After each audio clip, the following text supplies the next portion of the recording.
Series জয়ের মিশনে মিরপুরে শনিবার দ্বিতীয় ওয়ানডেতে আয়ারল্যান্ডের মুখোমুখি হবে বাংলাদেশের মেয়েরা। দুপুরে ম্যাচ পূর্ববর্তী সংবাদ সম্মেলনে টাইগ্রেস কোচ নাসির উদ্দিন ফারুক বলেন, আইরিশদের চেয়ে তার দল শক্তিমত্তায় এগিয়ে থাকবে।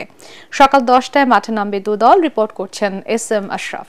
এলো ভিশন মুশকিল আসান অফার। যে কোনো ব্র্যান্ডের পুরনো ফ্রিজ নিয়ে চলে আসুন ভিশন শোরুমে আর নিয়ে যান নতুন ভিশন ফ্রিজ 20% পর্যন্ত ছাড়। সিরিজের প্রথম ম্যাচেই অনেক রেকর্ড গড়ে নিগার সুলতানা জ্যোতির দল। প্রথমবারের মতো ওয়ানডেতে 250 রানের মাইল ফলক পার, সর্বোচ্চ ব্যবধানে জয়, সর্বোচ্চ বাউন্ডারি। দু দলের শক্তিমত্তার এসব দিক তুলে ধরে বাংলাদেশের কোচ বলেন, তার মেয়েরা আত্মবিশ্বাস নিয়েই মাঠে নামবে।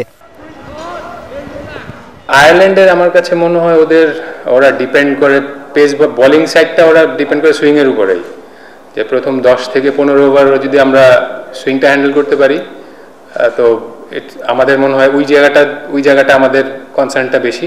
দলের সুপ্তার অন্তর্ভুক্তি ব্যাটিং অর্ডারকে আরো শক্তিশালী করেছে বলেই মনে করেন বাংলাদেশের কোচ। এছাড়া ডট বল কম খেলার দিকে গুরুত্ব দেওয়ার কথাও বলেন তিনি।